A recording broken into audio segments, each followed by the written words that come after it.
Now here's where we're focused. Okay, this is Robinson Elementary School. This is the existing school right here, including the trailer off to the side here. And this is the new building. This is the building itself. This is the bus loop with some parking, and this is drive-through parking. Continue here. And you see it takes up quite a bit of the green space at this one location. It's a two-story building. It's almost 48,000 square feet big, and that's where they intend to locate it. This is what it looks like now. This is what it'll look like by September of 2026 if they complete the building. To me, it's a lot of building for a kind of small space. And we'll give you the history of why it's there and how they came around to this decision. Now, first of all, a basic point here is that a lot of people are interested in free public school pre-K. Of course, it's very tough to be a parent these days. You might be working 2 or 3 jobs. You know, both parents are probably working. You could use the help. That's understandable. We're not against pre-K.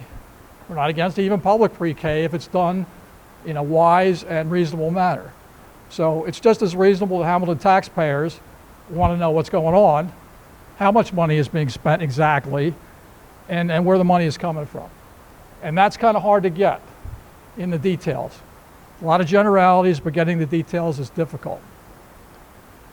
Now, just overall, you may agree with this or not, but when we talk about traditional way of looking at schools in New Jersey going back a ways, we were typically for neighborhood schools and not centralized government schools, and especially at the elementary level.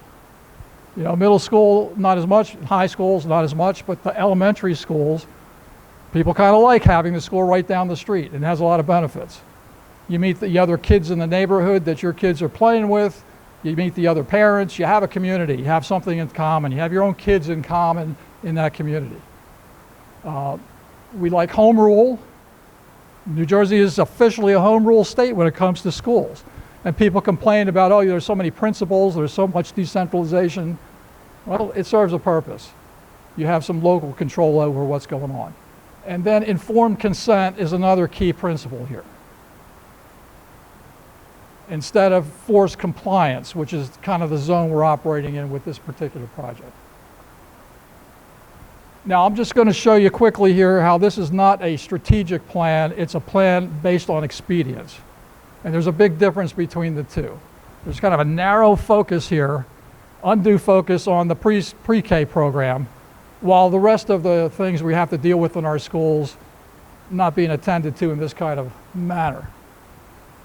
So where did we start here? It's May of 2023.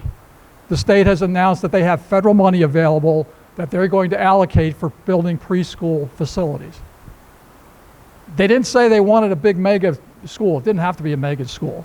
It could have been any sort of pre-K building. But here in Hamilton Township, we have a couple of old buildings, and we're already building a new center to take their place. But we have the municipal building and the Park Avenue building. They're kind of old. They need a lot of work, and they kind of thought that's a great place to put the pre-K. So they applied for the state money, and it was good. They got in line, right at the front of the line, to get some money. Good. We want our officials to do that. But Robinson was just one of 3 planned places to do it. Now the bad news is they didn't approve the other 2. They only approved Robinson. They declined the other 2. That nobody knows. Nobody told us why. It's your imagination. So we have a $30 million project here for Robinson, and that's what we're focused on. And it's in the express lane because the letter that came from the state says the building has to be finished by September of 2026. And to have any chance of getting to that deadline, if it's a real deadline, is to get started right away. This September is what they talk about a lot. Start building in September of 25, get it done by 26. Now, I can't imagine that the state of New Jersey doesn't have some kind of an appeal process to say, oh, your building bogged down, you're a little bit delayed. Yeah, we'll extend that deadline another 6 months or a year. I can't believe they don't have that. But there's no mention of that when we talk about this building. And the other problem with it is that we're going to finance it with municipal bonds at 3.59% interest. if you place them today. So the story from the school board or from the administration is, and the school board, I can't tell you what the total cost is going to be because we don't know what exactly the interest rate will be when we place the bonds in the market. Right today it's 3.59%. So it may go up, it may go down. You could give us a ballpark and it would be about $60 million. I'm sorry, $6 million of interest. So now we're taking $18 million that we're borrowing. We're going to add another $6 million to that for the interest expense. And that's a $24 million Hamilton money project. Now, why are they doing it that way? Because they don't want you to know what they're doing. They don't want to put it up for a vote. They don't want a lot of publicity about it. We can sneak this through because the bonds are up for renewal and we just put some more money into them. And it's almost like it's free. It's free for the moment. But you got to pay the interest someday and you got to pay the principal back. So they're willing to spend $6 million just so you don't know what's going on. That's how I feel about it. You may feel differently. So where are we at here? All right, so the attitude is we could get $12 million from the state. Let's go for it. Grab it before somebody else gets it. And instead of a principled design approach, we're going down this expediency. We've been suggesting that there's another alternative. Let's use some of these ideas from the olden days about neighborhood schools, home rule, and informed consent. And some of us proposed this as an alternative. Plan B, downsize the Robinson location, cut it in half, get rid of the second story. All right, it's still got a big footprint, but it's got half the number of 4-year-olds in that one building. Pick 2 other elementary schools and build the additional space there. Okay, so you can't get state money for that because we didn't ask for it in the first place. Too late to ask for it. So we can end up with the same amount of capacity and we can do it a lot cheaper. And we can do it on a more localized basis. So your kids, you have a better chance of knowing what your 4-year-old is going through in the classes that are being taught in pre-K. And better to support the school, be able to volunteer, help out, be part of the PTA, do those kind of things. We're always hearing at the school board meetings, too bad the parents aren't very involved here, and what are we going to do about it?